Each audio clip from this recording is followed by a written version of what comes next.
I could answer this question by pointing to the inflation Welcome forecast. to Financial Stockholm. I'm Christopher Crystal. Today is Wednesday, December 14th, 2022. And these are our views and discussion of what we're seeing in the news and events that are happening in Sweden and the Scandinavian markets that could offer some insight for you to what's happening here.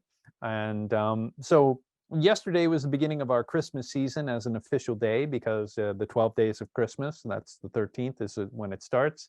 And so in Sweden, we celebrate with there was a saint, a Catholic saint. Her name was Santa Lucia, and she's from Italy.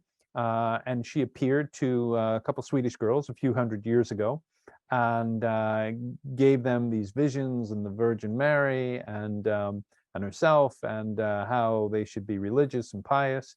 And so this has been a long-held tradition in Sweden to celebrate with a chain of people. So you have today in today's society, it's a woman, and she's the Saint Lucia replication. Usually she has candles on her head and kind of silver and gold, or maybe holly leaves with the red berries, wrapped in a wreath on her head. And there's a procession behind her of women or girls and boys, and they sing the Lucia songs together. And then they stop and they give a song, and it's a very pretty thing. And so we had an issue in Sweden because we have this political party called the we have Social Democrats, we have the Moderaterna, and those are the two generally larger parties. And then we now have this third, which is actually the second largest party, the Swedish Democrats. And they have a history kind of rooted in Nazis. You've seen that with the Social Democrats, but the Social Democrats got away from the Nazis and they're more kind of about people. And so the Swedish Democrats, though, seem to hold on to this Nazi party root. And they have a lot of interesting characters that make a lot of very kind of denigrating and pejorative statements about what they consider to be non-Swedes, or what they think Sweden is turning into. So in particular, there's a gentleman by the name of Björn Söder. And he has been a loud voice for the Swedish Democrats, where he's been pushing for nuclear power, which is great. But unfortunately, you then have to defend the monster to defend the policy. And so the debate comes down to the Swedish Santa Lucia, is that there was a place in Sweden where they were going to have a boy lead the procession. And this was completely unacceptable for the Swedish Democrats, that it should be a man, because it should be a woman, and the procession shouldn't be done for people who don't understand and value the culture of Sweden. And so now that we have a population in Sweden where you have a large percentage that are not producing 100% Swedish children in the eyes of some people. So myself, I'm a Swedish citizen, and my children, they're Swedish citizens, and they've grown up in Sweden, and their Swedish is fantastic, and sounds natural and normal, and it is far better than mine, which has an accent. They would not be considered Swedish by some of these people, and so nor would I, even though I pay my taxes, and probably more than some of them have paid. But even so this becomes an issue. And so rather than kind of expanding the culture and saying, okay, let's have this where everybody could participate, like Sweden has taken in other customs lately that I've seen while I've been here. During Halloween, you start to see Thanksgiving turkeys being sold in the stores, and people are advertising, talking about Thanksgiving, which makes no sense because Sweden's never had Thanksgiving, and it correlates to the same time as Advent. So why not stick with Advent? And then Halloween, Swedes have started celebrating. So the Swedish Democrats are focused on the Lucia as if to only have an argument and to look as crazy as they can. And that really becomes unfortunate, because instead of having issues where you're talking about it sensibly, like whether you should have people who are dressed up as drag queens reading stories to children, and what would be the positive benefit or the negative benefit to it, you now have it broken down into a political discussion of well, you're either a Swedish Democrat or you're a social democrat, and or you're a Moderaterna or a liberal, and you have to take a more reasonable stance as opposed to what these people are taking. So unfortunately, that's where Sweden is, and it's really wrestling for its soul. And it's unfortunate because while we're breaking it into a political issue, our neighbors in Norway are dealing with the same issues or similar issues, where you have two women who are going to be on trial and potentially put in jail for up to 3 years for saying something as simple as men are men, and men cannot get pregnant, and men cannot be mommies, and men cannot be lesbians. And this is a court case for them, where you have two women. One is Tonje Gjevjon and Christina Ellingsen, excuse my pronunciation, but they're on trial for this. And I believe both are lesbians, and both are saying men are not lesbians. And this is considered a hate crime as of 2020 in Norway. So while Sweden is preparing to debate these issues, we're muddying it up with the political issues of people who are Nazis or former Nazis running around and saying things like Jews cannot be Swedes, the Sami people in the north cannot be Swedes, and certainly somebody like myself is not a Swede, nor are my children. So we're really in a very difficult case for the Swedish culture. But you know, what it also does is prevents us from really focusing on the energy policy. We're now currently burning oil and coal to produce our energy, because we have some of our nuclear power is offline, and when we're really expecting it. And then of course we're at a dead wind time, so we're not producing as much wind as we need. And of course we're not really in a solar time, because we have close to 4 hours of daylight at this time of year.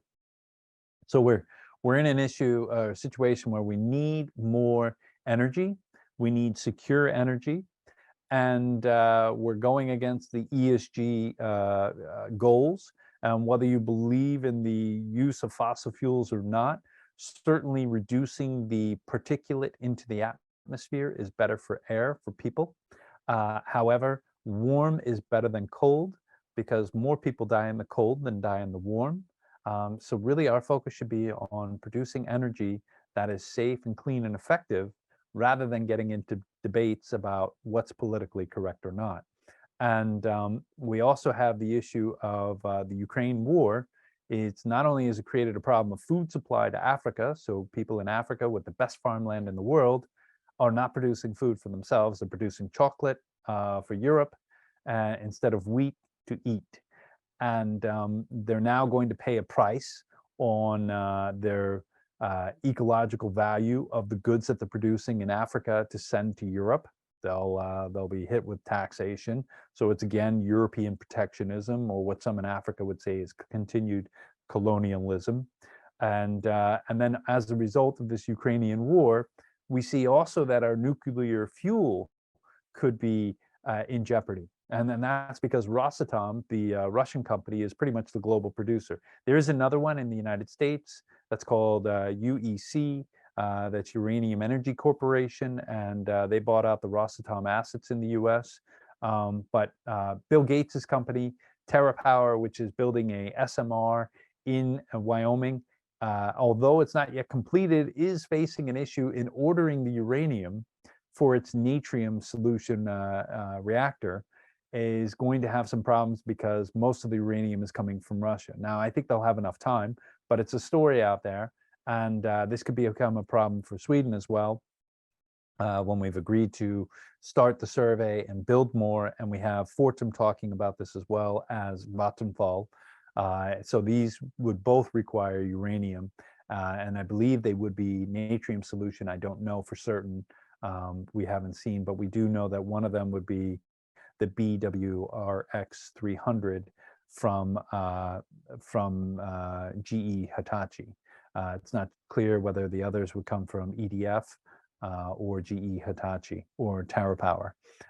So the question is with the nuclear, and I know there was some great news about fusion, but again with fusion, you know, the law in physics was energy in equals energy out, or matter. You know, if you have matter and energy, it would be the same.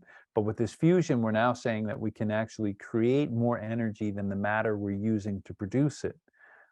So the issue is, when would this be able to be implemented into our current systems, or would we need to create an entirely new system of energy transfer and development and use to use the fusion power? And so while it sounds promising and it sounds great and it would be clean and wonderful, this was the same thing that was thought of nuclear, but we know we have to shield ourselves from the radiation, the rads. If you get too many of those, the cells in your body will die. So with the fusion, what are the risks there? How long would it take to implement? And how long would it take before you could have it in everything? So it's great news, it's a great story, but it's also the same story with Elon Musk is planning on going to Mars. When will that happen? We don't know. And remember, we've had radiation since the Curies. We've understood that it exists, and it hasn't been except for 80 years where we've used it, first in the form of a bomb, and then for energy source. And then if you look at hydrogen power, which we've used since the time of the Zeppelins, and then we've used it to propel ourselves to the moon. And yet today we still don't have it fully functional in our power systems on the sea or in cars. We have only one hydrogen-powered turbine in the world today, and that's in Norway. The others are running at roughly 50% mix. And so we're a long way from anything that we already know.